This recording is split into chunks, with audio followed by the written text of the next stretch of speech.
ఇది శ్రీ అగస్త్య కృతం శ్రీ మహాలక్ష్మి స్తోత్రం సంపూర్ణం.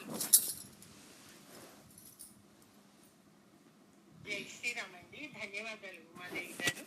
దశరథ కృత శని స్తోత్రం ఎవరైనా చేస్తారండి? జై శ్రీరామ్ అండి.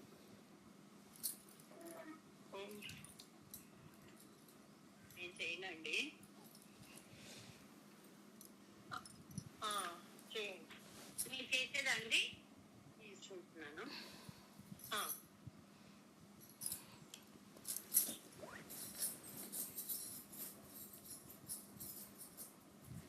ఓం శ్రీ మహాగణాధిపతే నమః. ఓం శ్రీ గురుభ్యో నమః.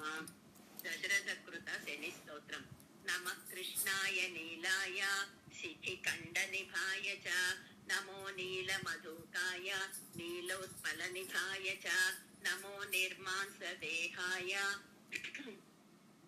దీర్ఘశ్రుతి జటాయ చ నమో విశాల నేత్రాయ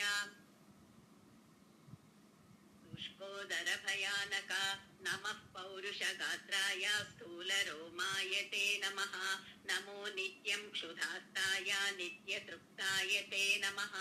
नमो घोराय रौद्राय भीषणाय करालिने नमो दीर्घाय शुष्काय कालदंष्ट्र नमोऽस्तु ते.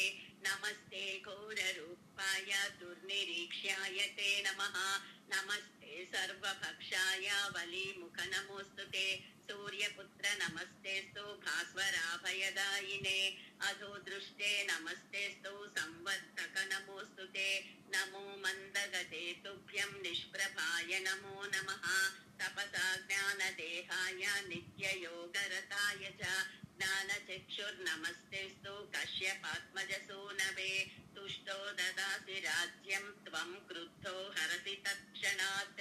देवासुरमनुष्याश्च सिद्धविद्याधरो रगाः त्वयावलोकिताः सौरे दैन्यमाशु व्रजन्ति ते. ब्रह्मा शक्रो यमश्चैव मुनयः सप्ततारकाः राज्यभ्रष्टाः पतन्तीह तव दृष्ट्यावलोकितः.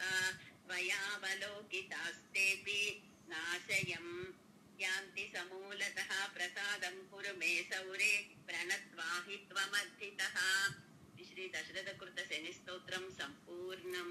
సర్వం శ్రీ గురుచరణారవిందార్పణమస్తు. జై శ్రీరామ్ అండి. ధన్యవాదాలు.